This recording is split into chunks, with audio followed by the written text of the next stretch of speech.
comienza Espacio Jurídico en Click Radio TV. Hoy vamos a hablar de un tema que ha traído en jaque a la sociedad, sobre todo europea. También ha traído en jaque a la sociedad de los países latinoamericanos durante mucho tiempo, pero voy a centrarme principalmente en Europa, que es lo que más nos afecta.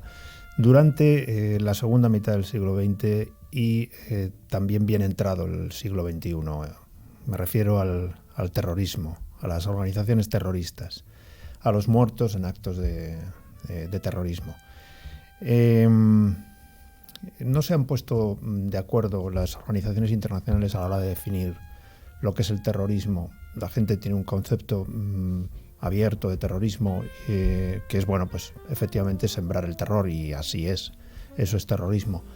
Pero jurídicamente, para las instancias internacionales, terrorismo es efectivamente crear el terror entre las personas, entre las sociedades, pero con el ánimo de influir en la política, en las decisiones políticas de los gobiernos o de organizaciones internacionales. Tal es así, por ejemplo, que el terrorista lo que persigue pues es que se le reconozca algún tipo de reivindicación, como en España, por ejemplo, con la organización terrorista ETA, que se reconozca la independencia, o mejor dicho, la separación, porque esa palabra de independencia conlleva ya de por sí el hacer pensar que no son independientes anteriormente, sino que son una entidad jurídica, política, autónoma, y que reclaman la autodeterminación, como pudiera ocurrir en las colonias de la África de la época colonial europea, como pudiera ser Argelia con Francia. Más bien habría que utilizar una terminología más adecuada y hablar de separación.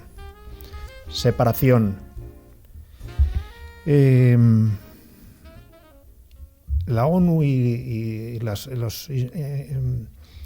organizaciones europeas, cuando hablan de terrorismo, siempre se refieren a graves hechos violentos contra la vida o contra la integridad de las personas para aterrorizar a las sociedades, pero muy importante el factor de que quieren influir en las decisiones políticas, como he dicho antes, de ese tipo o de otro.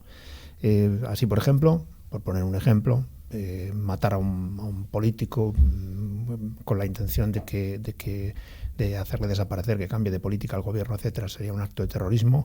Poner una bomba en un supermercado para obligar a una población a que ceda a unas reivindicaciones políticas sería un acto de terrorismo. Pero, por ejemplo, el asesinato que comete un mafioso contra otro grupo de la mafia en venganza por unos hechos tal, aunque mueran ciudadanos, no sería un acto de terrorismo. Con esto quiero decir que es importante la definición. Las organizaciones terroristas, que florecieron sobre todo en la segunda mitad del siglo XX, son organizaciones terroristas que se basaron principalmente en dos tipos de las más importantes. Voy a intentar analizar si me da tiempo, y si no lo haré con lo que pueda. Las cuatro organizaciones terroristas más importantes de la Europa de la segunda mitad del siglo XX, que son el IRA, la Baader-Meinhof, las Brigadas Rojas y la ETA, son de dos tipos, como vemos. Por un lado están las organizaciones terroristas puramente políticas, puramente ideológicas, mejor dicho, que lo que persiguen es la implantación de un sistema político que consideran justo frente al que existe, como sería el caso de las Brigadas Rojas y de la Baader-Meinhof, que es la facción del Ejército Rojo, la RAF, que son dos organizaciones que lo que pretenden es instaurar en Europa el sistema político que está más allá del telón de acero, que es el marxismo-leninismo. Y por otro lado están las otras dos organizaciones, que es tanto la ETA como el IRA, y alguna organización más que hay por Europa, pero que bueno, no voy a tratarlas porque son de menor entidad, que lo que pretenden son de carácter nacionalista. Lo que pretenden es la reivindicación de una entidad nacional y la separación, el reconocimiento de derechos que ellos consideran que tienen y que les hacen acreedores, según su pensamiento, de la segregación o la separación del resto del país. Y no digo independencia porque la independencia conlleva un matiz de que uno se independiza cuando no es libre, Bueno, eso es una cuestión, un término que desde mi punto de vista recoge una matización política que no voy a utilizar, sino que voy a decir mejor separación, segregación, estas cosas. La ETA, voy a empezar por la organización que nos ha afectado a nosotros. Bueno, supongo, Marién, que la ETA a todos nos ha afectado directo o indirectamente. Tú tienes, por desgracia, una experiencia personal que ahora después nos contarás, de un familiar tuyo que fue víctima del terrorismo, ¿no? La familia, directamente un primo segundo mío, y bueno, pues su familia, sus hijas, su mujer, fue terrible. Su madre que con ella yo sí que he tenido mucha relación, porque tenía mucha relación con mi padre. O sea, lo hemos vivido en la familia. Pues somos una familia bastante corta, digamos, de pocos miembros familiares. Y entonces Enrique Nieto Villella fue asesinado en 1995. Era jefe de la Policía Nacional del País Vasco, de la lucha antiterrorista. Y bueno, pues fue un sufrimiento además terrible, porque estuvo 133 días en coma. Fue un tiro por la espalda hasta que falleció. Entonces yo recuerdo a mi tía Loli, prima hermana de mi padre, que pues bueno, iba al frente de la lucha antiterrorista, de aquellos movimientos, y fue muy doloroso. El otro día precisamente he estado con una hija de Enrique en una boda que hemos tenido de una persona, de otra prima de la familia, y bueno, pues me contaba, ella era una niña, claro, cuando murió su padre, y eso es un trauma que se te queda para toda la vida. O sea, eso no se olvida. El terrorismo, en general la violencia, cuando uno es víctima de la violencia o cuando un familiar es víctima de la violencia, pero sobre todo cuando es una organización, también puede ocurrir cuando es el aparato del Estado, en alguna, hablemos de una dictadura, por ejemplo, iberoamericana, etcétera, ¿no? Pero cuando estamos hablando ahora de una organización terrorista, no solamente afecta al fallecido en sí, sino que afecta gravemente a todos los familiares, a todos los que padecen esa situación, pierden a un ser querido, y también, ¿por qué no?, a los ciudadanos de las zonas donde se cometen esos atentados, donde se reivindican esos hechos, y el clima político y social que se genera, que es un clima político y social horroroso, asfixiante. Yo, al respecto de la organización terrorista ETA, me preguntabas tú, Laura, antes que si había leído algo al respecto de que fuera relevante, porque, bueno, para mí, efectivamente hay muchos libros sobre la ETA, muchos, pero ¿alguno que te haya llamado la atención? Me ha llamado la atención muchísimo. El Aramburu, que bueno, es vasco y evidentemente ha vivido de primera mano la problemática, y bueno, pues es el punto de vista de una persona que no participa de la opinión de todo este ambiente, que consiguió secuestrar digamos que anímicamente al País Vasco. Al País Vasco no se podía ir. En el País Vasco, si no comulgabas con estas ideas, eras prácticamente un apestado. Es más, eras una persona propicia para dar una patada en el trasero y sacarte de allí, o incluso ser víctima de un atentado terrorista. Y Aramburu, yo creo que eso lo cuenta, que sería esa tercera víctima, que es la sociedad, ¿no? Lo cuenta maravillosamente, no solamente en Patria, que la serie Patria es una de las mejores series que yo he visto en la televisión, la serie Patria, sino en uno de los libros que tiene. Patria es un libro, digamos que más ambicioso, pero se llama Los peces de la amargura. Este libro de Aramburu es un libro que cuenta, es un libro además bastante llevadero, es pequeño, y cuenta muy bien la asfixia social que se sentía en el País Vasco de los años 80 y años 90 ante el miedo a ser víctima de un atentado terrorista, el miedo a no poder hablar, el sentirte distinto, porque evidentemente lo que hubo en la sociedad vasca fue un secuestro de la mayoría de la gente que probablemente pues no estuviera de acuerdo con todos estos actos, pero que tenía que callar a la fuerza. Y todavía hoy, cuando vas al País Vasco, pues te encuentras con la inmensa mayoría de la gente, que es gente absolutamente normal, como pasa en cualquier otra ciudad, pero luego te ves a estos chulos de poca monta, porque es la forma que hay de llamarlos en las zonas de los cascos viejos de las ciudades, tanto de San Sebastián como de Bilbao, todavía con cierta arrogancia de pistolero de segunda categoría, herederos de un clima de miedo donde se imponía pues una determinada forma de ver las cosas frente pues al silencio del resto de la gente. Vaya por delante que todas las ideas políticas son defendibles, incluida la independencia. Voy a utilizar otra vez mal ese término, pero bueno, pero no lo que yo critico, lo que creo que es tremendo es la forma de defenderlo. El cine, bueno, de hecho, pues ha intentado, yo creo, pues reflejar, analizar, criticar o denunciar en muchas ocasiones, incluso también, pues la literatura, como decíamos, este fenómeno, ¿no? El terrorismo, ¿no? Y a mí me gustaría que nos recomendaras, como nos has recomendado un libro, alguna película que también trate esta, ¿no? Porque bueno, mira, Patria es una serie, ¿alguna película? Patria es una serie, pero a mí me interesa las películas, primero que tengan calidad. En segundo lugar, que traten el aspecto que es poliédrico, porque esto es un problema, el del terrorismo y el de la violencia en general, como cuando uno pues, vive en una dictadura, etcétera, que ese aspecto asfixiante y tal.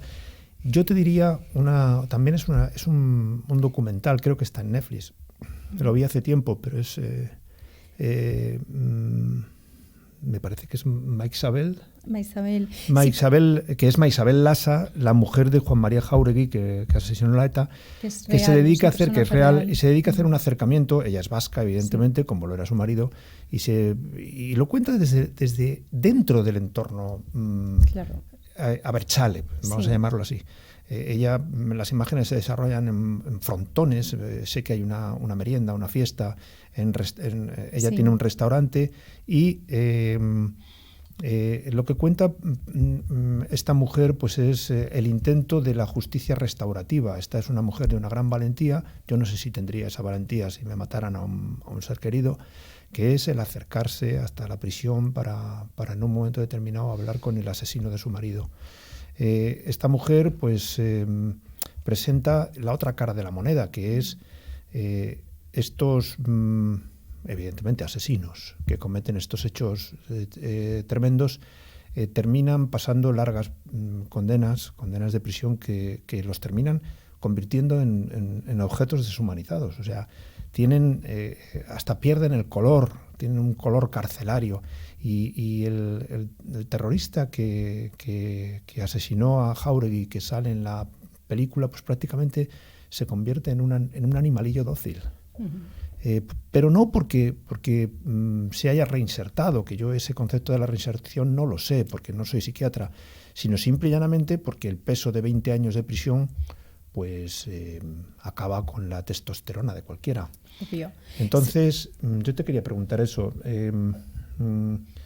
¿Tú consideras, Marien, que una persona, luego voy a darte yo mi opinión, que ha vivido el entorno, da igual que sea de la ETA como del IRA o como de las Brigadas Rojas en las universidades del norte de Italia, y que se ha fanatizado de esa manera, ¿crees que llega a considerar que su empeño, que su lucha, que su entrega, porque al fin y al cabo es una entregan su vida a una causa y esa causa les devora? ¿Tú consideras que se arrepienten o más bien que les destruye el Estado cuando evidentemente les condena a prisión y lo que hacen es perder su fuerza? ¿Tú crees que se arrepienten? Es una opinión ya que no va como psicólogo, porque creo que será muy complicado, habría que analizar caso por caso, ¿no? Claro, efectivamente, ahí no puedo entrar en la conciencia de estas personas. Pienso que puede haber alguien que quizás haya podido con los años arrepentirse. Pasa que son, como dices tú, muy fanatizados, muy creyentes de que lo que están haciendo está bien, que es por un fin. Están un poco, pues eso, lo que has dicho tú, fanatizados con ese objetivo. Claro, yo pienso que ahí depende de la persona de cada una. Es que es una pregunta, alguno puede arrepentirse y otros pueden estar, como tú dices, que quedan, la vida les ha pasado factura de estar en esa condena y salen de otra forma. Y puede ser ya que vean las cosas desde otra perspectiva, que lo que hicieron ya no lo vean en el día de hoy como factible de hacer, lógicamente, después de esa condena. Yo lo que opino, yo opino como tú, hay de todo. Los hay que se arrepienten, lo cual muchas veces es por beneficios penitenciarios. El arrepentido muchas veces busca beneficios penitenciarios, porque una persona que un día está matando, a los 3 días no dice que se arrepiente. Más bien se convierte en un colaborador. Sí. Luego está la persona que sale por la puerta con la cabeza alta diciendo que no se arrepiente de nada.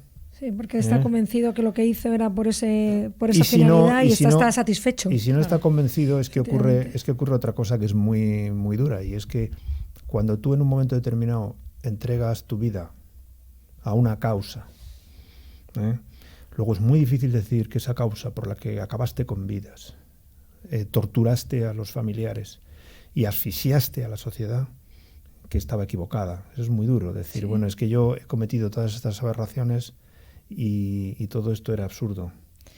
Eso para determinadas personas es muy complicado de reconocer, porque es tanto como decir que han acabado con la vida, que se han convertido en unos miserables para nada. Es más fácil y más, en un momento determinado, más honroso salir con la cabeza alta y decir, es que yo hice lo que hice porque... Has dado en el quid de la cuestión, porque es la manera de curar su conciencia. Digamos, lo que hice estaba bien porque de la otra forma, si uno realmente asimilara lo que realmente han cometido, y ya no solo por esas víctimas, por todo lo que dices tú, toda la familia, todo el dolor que han causado, eso es, vamos, para acabar con una persona. De hecho, yo quería realmente, preguntar, si uno asimilara ese daño. eso es, perdón. Nada, Ana, tranquila. Por el dilema social, ¿no? Sí. Que causa todo este tipo de... Porque hablamos de causas, de consecuencias. De hecho, en el cine y en las artes escénicas en general y en la literatura, eso es lo que se analiza, lo que se intenta, pues, a veces denunciar o en fin.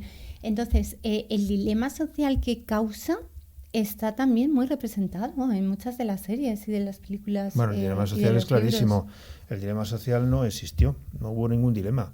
Exacto. Lo que hubo claramente es la imposición del terror. El dilema moral, perdón. El dilema moral, perdón.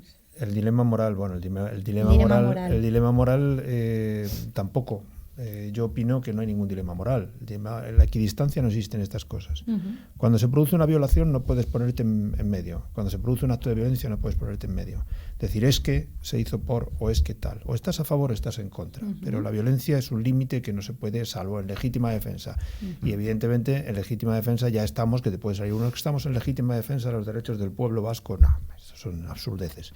Se creó un clima de terror horroroso, que afectó no solamente a las víctimas, muchas de las cuales hay cientos de miles de vascos que tuvieron que abandonar el País Vasco, otros muchos asesinados, porque a pesar de que los objetivos principales eran los guardias civiles, los policías, los militares, el 41% de sus víctimas fueron personas ajenas a este mundo, por ejemplo, jueces, políticos, periodistas, empresarios, catedráticos, etcétera. Incluso, no sé, personas que llamaban chivatos en un momento determinado, hasta traficantes de drogas mataron. Y entonces se convirtieron, pues, cuando analicemos en alguno de estos programas la mafia siciliana, pues vemos que el modus operandi es exactamente el mismo, que es el control absoluto de la sociedad. De tal modo que si te salías de la foto, estabas señalado. Y si te señalaba, tenías una diana en la puerta de tu casa y podías resultar muerto en cualquier momento. Entonces, dilema social, evidentemente, moral. Dilema social, pues hubo, porque el dilema social era ¿qué hago yo frente a esto? Y la verdad es que hay que ser muy valiente para alzar la voz. Entonces, en dilema social era que la gente tuvo que callarse durante mucho tiempo y consiguieron tener amaestrada a la sociedad como pues un terror, un pánico tremendo, como también consiguió el IRA en las zonas de influencia en el Ulster. El Ulster estaba dividido entre la parte católica y la parte protestante. Los unionistas, que eran los protestantes partidarios de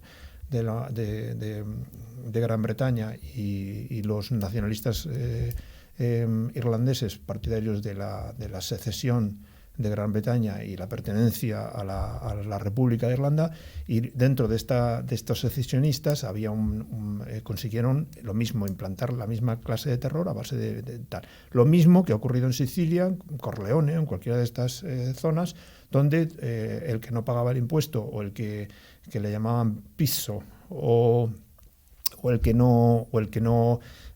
se salía un poquito de las normas, por ejemplo, presentaba un proyecto en el ayuntamiento para realizar una obra pública, cuando ya lo había presentado uno de los señores de la mafia, pues este era un carne de cañón y aparecía en una cuneta muerto. Entonces, exactamente lo mismo, es el mismo tipo de modus operandi de todas las organizaciones criminales que imponen su miedo sobre un territorio. Entonces, ese dilema social era el dilema, que ahora hablamos del moral, el dilema social era principalmente el ¿qué hago yo? Pues nada, salvo cuatro personas que en un momento determinado yo creo que eran supermanes, porque el resto tenía un miedo horroroso porque podías terminar como Miguel Ángel Blanco. Y luego el dilema moral, pues el dilema moral haya cada uno, pero desde luego sí tiene que haber pesar sobre la conciencia de mucha gente el, por ejemplo, haber colaborado indirectamente, porque hay muchas maneras de colaborar, directa o indirectamente, con este clima de opresión, no denunciando o en un momento determinado callándose ante injusticias y permitiendo, bueno, pues que a lo mejor a tu vecino lo señalen y lo maten y tú prácticamente pues tengas las luces de tu casa apagadas, la puerta cerrada y las ventanas bajadas para no escuchar nada. Ese dilema moral ya es algo que entra en la personalidad de cada uno y en el interior de cada uno, y eso es muy difícil de determinar. El caso es que la ETA fue fundada en 1958 por unos estudiantes radicales que no estaban de acuerdo con el PNV, porque decía que el PNV no era lo suficientemente activo en la defensa de la independencia del País Vasco. Vuelvo a repetir la palabra independencia. En 1962, aquí voy a contar una anécdota personal, en 1962 se produce la primera asamblea de la organización terrorista ETA.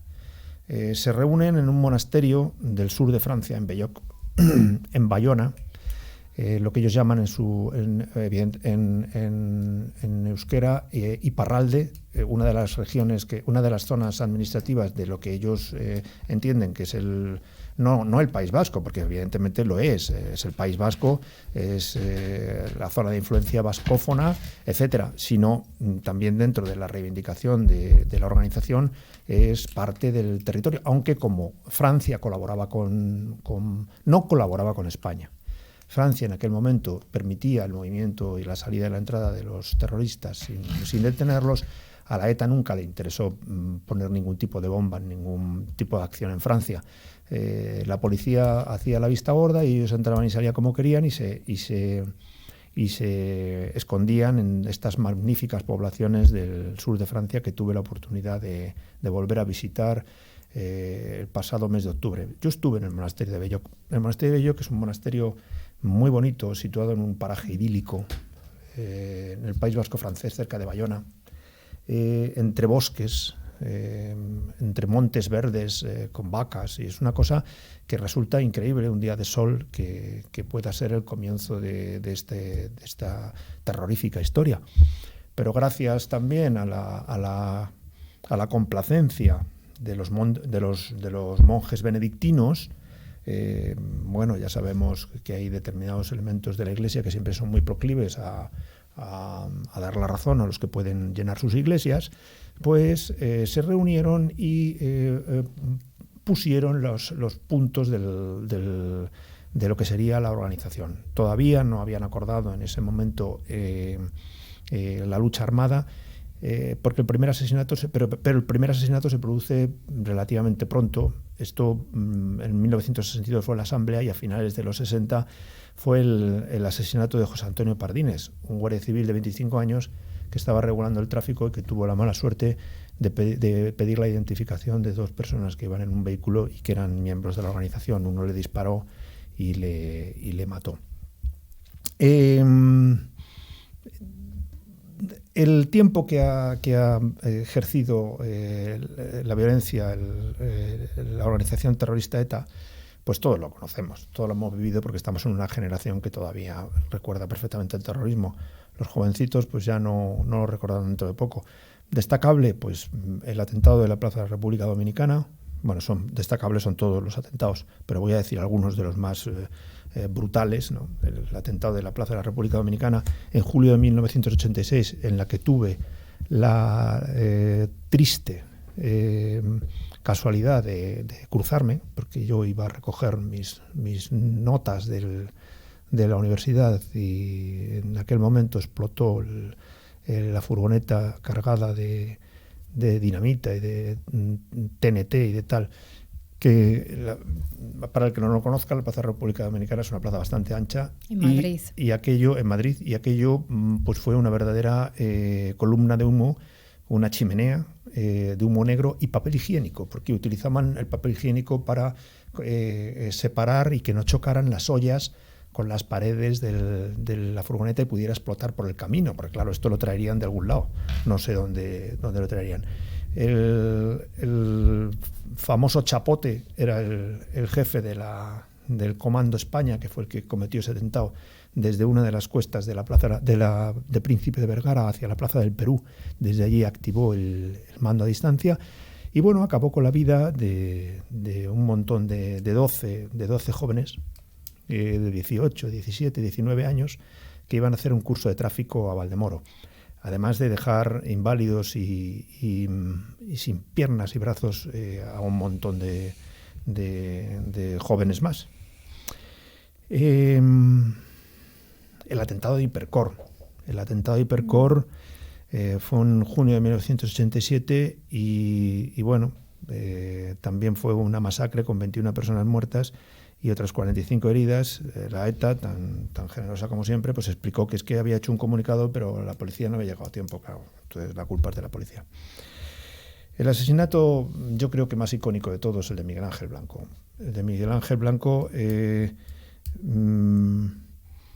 perdón, antes he dicho Chapote. No, Chapote no fue en este atentado, este fue Troitiño.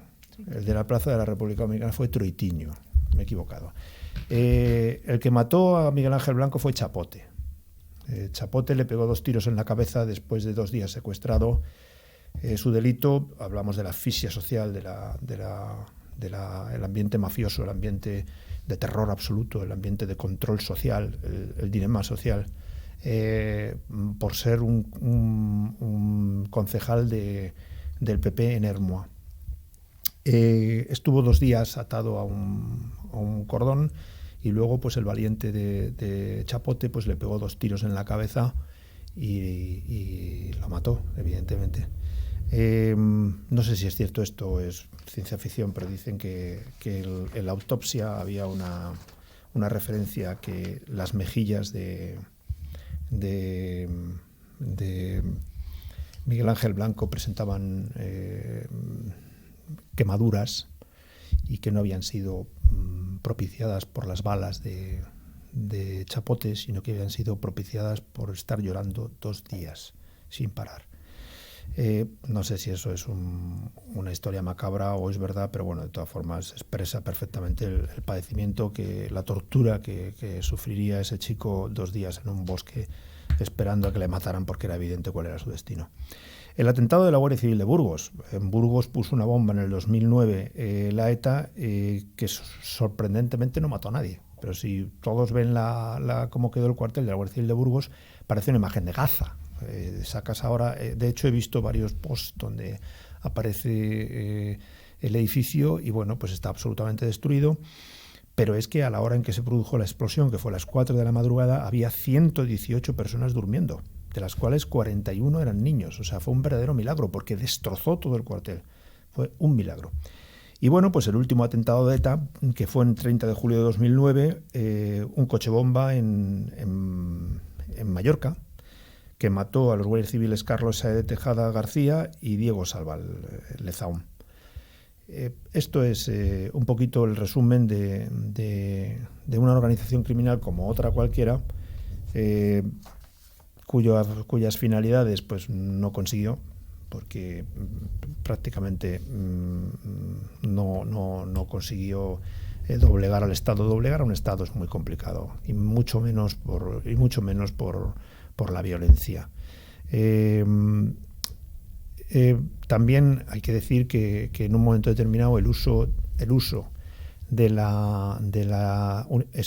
exquisito de la ley con las organizaciones terroristas hace que sea una lucha muy difícil cuando la opinión pública está en contra, evidentemente, de la situación, no en contra, sino está agobiada, y también en este proceso de como pasó con el IRA en Irlanda del Norte y como pasa en casi todos los estados, también hubo un terrorismo. No es bueno, la definición de terrorismo es compleja, pero lo voy a utilizar, un terrorismo de Estado con los GAL.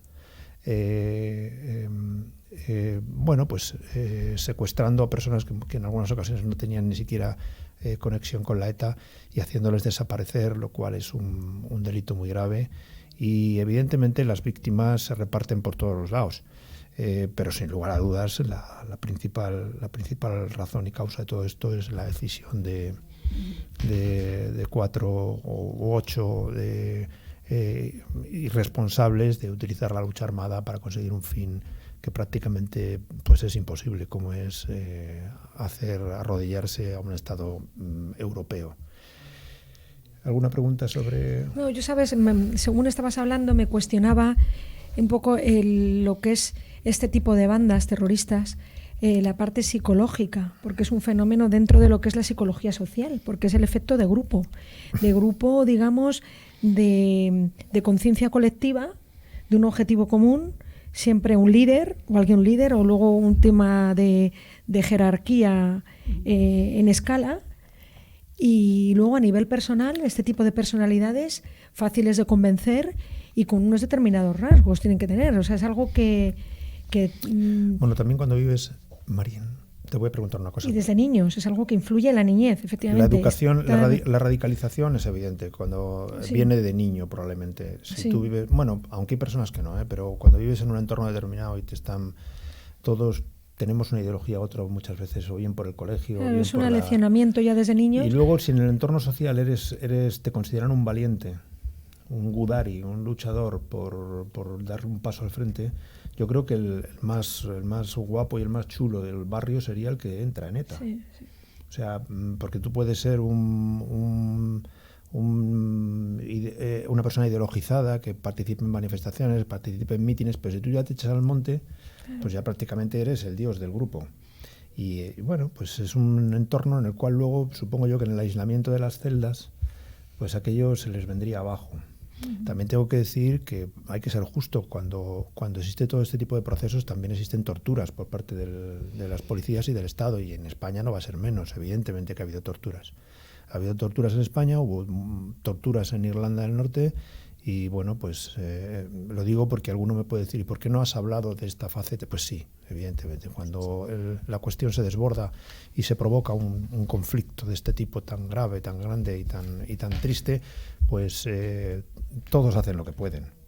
Unos desde la legalidad o pseudo legalidad y otros desde la clandestinidad. Pero efectivamente, por parte de las fuerzas policiales, claro que existe tortura, eso está clarísimo. Pero yo vuelvo a repetir que no se puede ser equidistante en estos temas, el que evidentemente el violento, el que da el paso al frente, el que aprieta el gatillo, es el culpable, y el resto son las víctimas. Y bien es cierto que también hay falta de escrúpulos, muchas veces puede haberlos en ciertas fuerzas y cuerpos de seguridad de Estado que para atajar una situación desesperante hayan cometido hechos que en circunstancias normales no harían. Y sí es verdad que se han producido esos hechos, como fue verdad lo de, evidentemente está demostrado y está condenado, y está todo el GAL y el Batallón Vasco Español y las torturas policiales que evidentemente se utilizaron para sacar información. Eso lo quería dejar porque no quiero tampoco quedarme corto en la descripción de la realidad. Eso pasó también yo creo que con mayor medida en Irlanda del Norte, y bueno, pues efectivamente es una situación muy difícil donde el ser humano, para los psicólogos, para vosotros tiene que ser eso un campo de trabajo tremendo, porque ¿cómo puede quedar influenciado un alumno de un instituto, por ejemplo, si el mejor de los mejores de la clase, los más, como dicen en Estados Unidos, los más influyentes o los más son los abertzales y los que se lanzan a la cale borroca y tal, pues es una manera también de ser el fuerte de la clase, y yo creo que psicológicamente, claro, Bueno, pues sí, aparte que es normalizar ver bien, si ya desde pequeño se inculca en ese objetivo y en esa lucha, es como crecer viéndolo bien. O sea, digamos, esa raya que tenemos las personas normales, que no quieres atentar contra los demás ni hacer daño a nadie, hay un bien y un mal. ¿Tú crees que en realidad esa normalidad o es una cosa que está intrínseca en la naturaleza humana? Es decir, sí. En la naturaleza humana, te lo pregunto como psicóloga, siempre ha habido violencia. El hombre es un lobo contra el hombre y no he conocido ninguna etapa de la humanidad donde no haya habido violencia. O sea, ¿tú crees que solo es...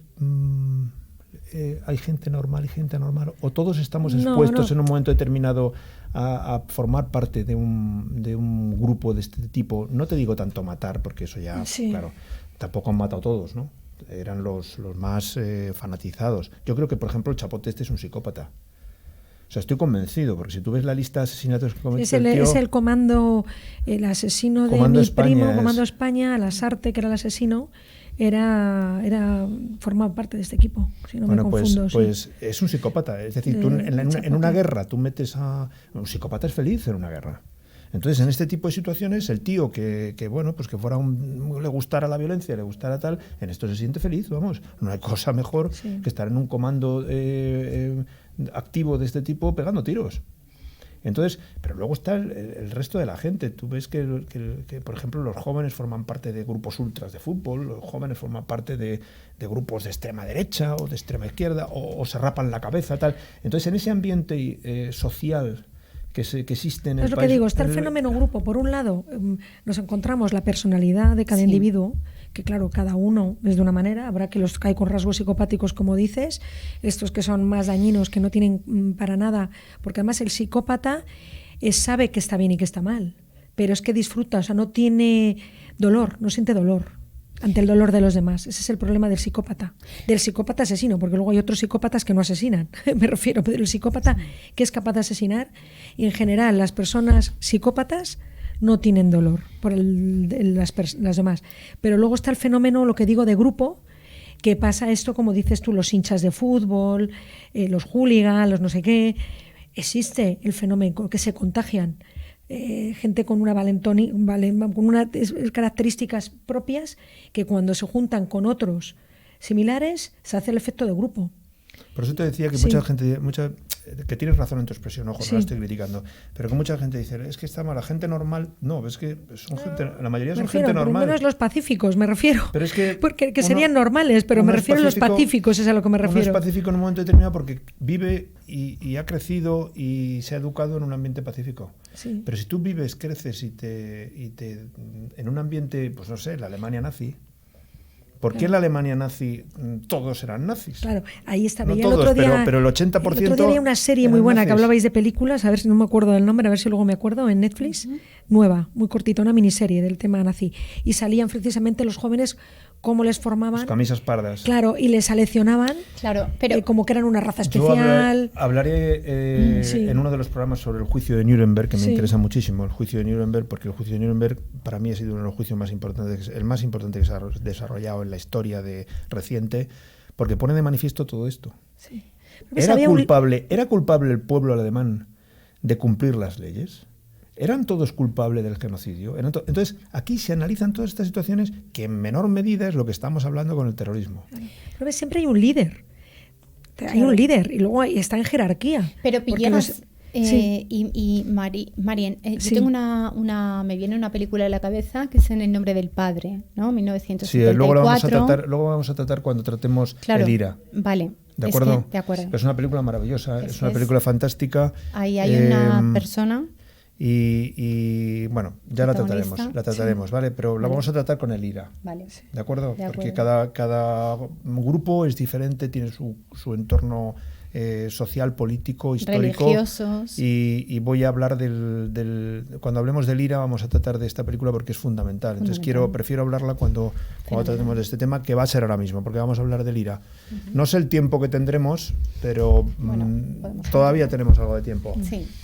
Bueno, el IRA. El IRA, digamos que es la inspiración principal de la ETA. El IRA, esto claro, si se lo dices a uno de la ETA te dice que cómo se me ocurre decir eso, pero es la verdad. O sea, el IRA es prácticamente pues la inspiración de la ETA. ¿Y qué ocurre en Irlanda del Norte? Bueno, pues en Irlanda del Norte ocurre algo muy distinto a lo que ocurre en el País Vasco. En Irlanda del Norte hubo un proceso de secesionismo desde la segunda mitad del siglo XIX, donde existen confrontaciones de diversa índole, aunque de menor importancia, donde se reclaman por determinados políticos derechos Entonces Irlanda pertenecía a Gran Bretaña. La República de Irlanda pertenecía a Gran Bretaña. Para el que no esté muy puesto en geografía, porque esto muchas veces me lo preguntan, el Reino Unido se llama Reino Unido de Gran Bretaña e Irlanda. Esto puede resultar un lío. El Reino Unido, que es lo que aglomera la corona británica en las islas británicas, sería la isla de Gran Bretaña, compuesta por Inglaterra, Gales y Escocia, y luego la isla de Irlanda, compuesta por la República de Irlanda actual y por el Ulster, que son los condados, me parece que son 8 condados, los 8 condados que pertenecen a Gran Bretaña todavía. En esta época, en la segunda mitad del siglo XX, toda la isla de Irlanda, que es la pequeña de las dos, pues pertenecía todavía a Gran Bretaña. Y había un movimiento secesionista. De tal manera que se producen graves incidentes a lo largo de todo este tiempo entre Gran Bretaña y los secesionistas irlandeses. En 1800 y pico nace un grupo que se llama el IRA tradicional. Y este IRA tradicional sirve para enfrentarse a las tropas británicas que tenían una gran aceptación en la isla, que nadie piense que el IRA tenía más fuerza que los británicos. No sé por qué, pero el sentimiento de adhesión al Reino Unido es muy grande en los países que han pertenecido a la corona británica. Y, por ejemplo, cuando se produce la primera revuelta en la primera mitad del siglo XX ya, la primera revuelta en Dublín, que determinados secesionistas toman la casa de correos de Dublín, que pude visitar también hace poco, y hacen ese levantamiento que es la mecha que incendia todo. La gente de la calle insultaba a los secesionistas y la prensa pidió la pena de muerte para ellos. O sea, quiero decir con esto que no es tan claro que hubiese un movimiento secesionista a nivel global. ¿Qué ocurre? Que la represión fue tan grande, es decir, el tratamiento que hizo las autoridades británicas contra el IRA fue tan grande que terminaron rebelándose todos contra el gobierno británico, de tal manera que firmaron un tratado en el cual, después de la Primera Guerra Mundial, se independizó el sur de la isla, con la condición de que el norte, las islas pequeñas,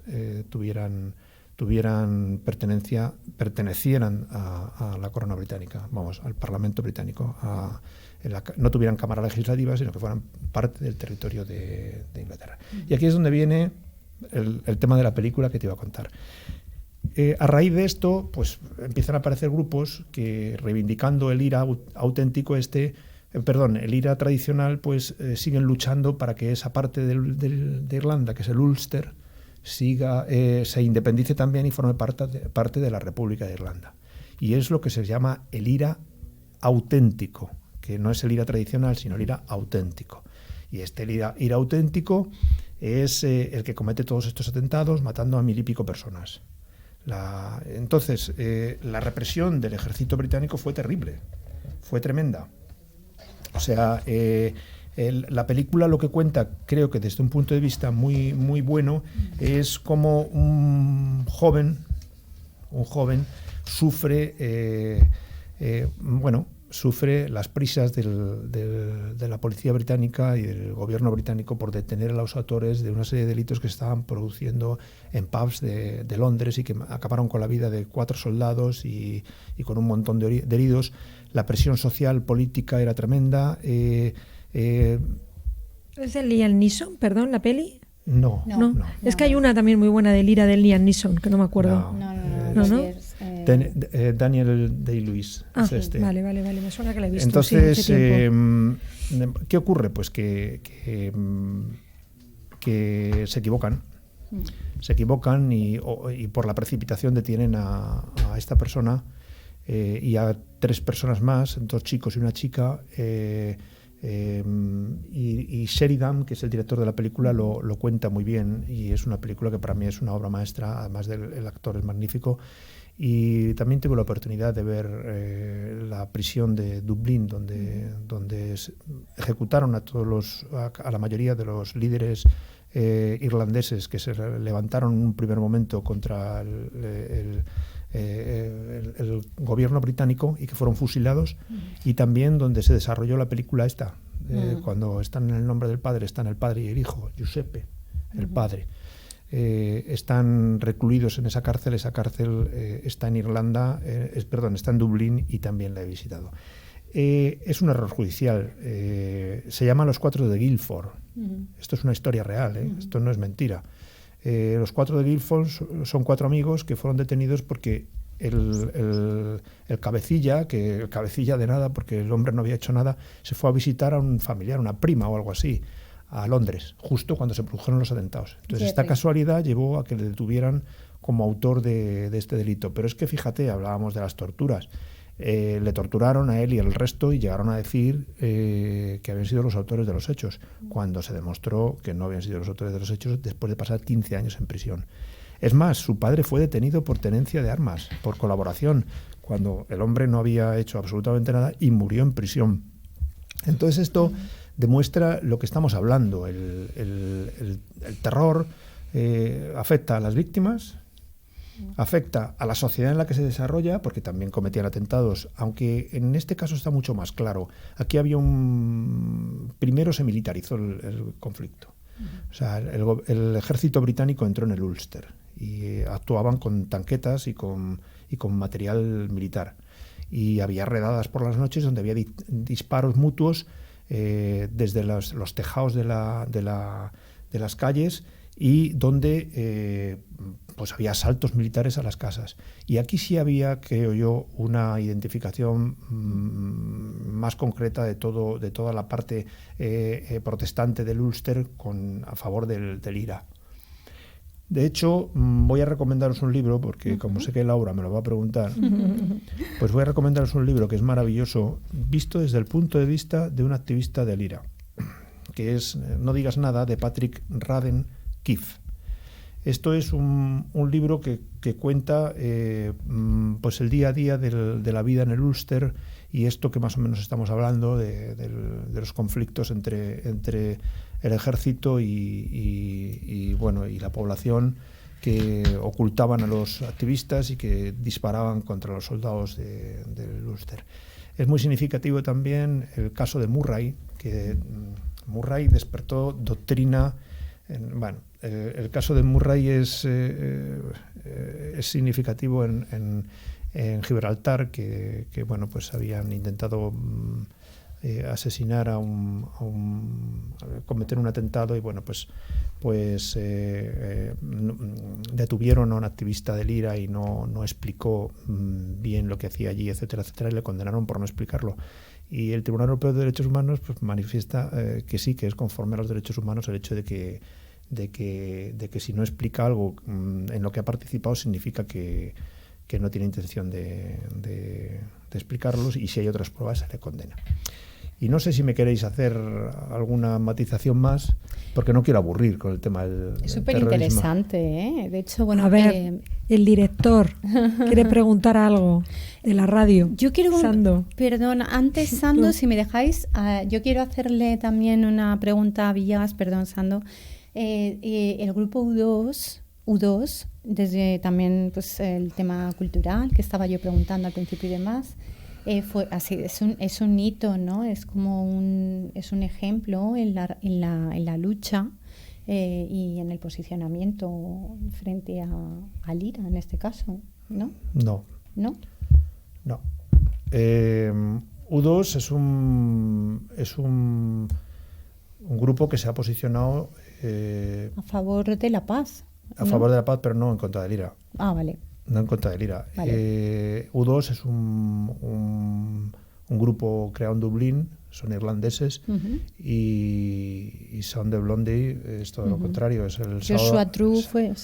los pude ver en Londres yo en el 2000, no me acuerdo si era el 2015, 2016, yo creo que 2015. Entonces es un grupo que no se ha posicionado en contra, se ha posicionado a favor de la paz, pero no en contra del IRA ni en contra de nadie. Ha sido un grupo bastante equidistante en ese sentido. Creo que razonablemente, porque es un grupo irlandés, no ha querido tampoco mojarse mucho y siempre ha estado en contra del terrorismo y en contra de la violencia.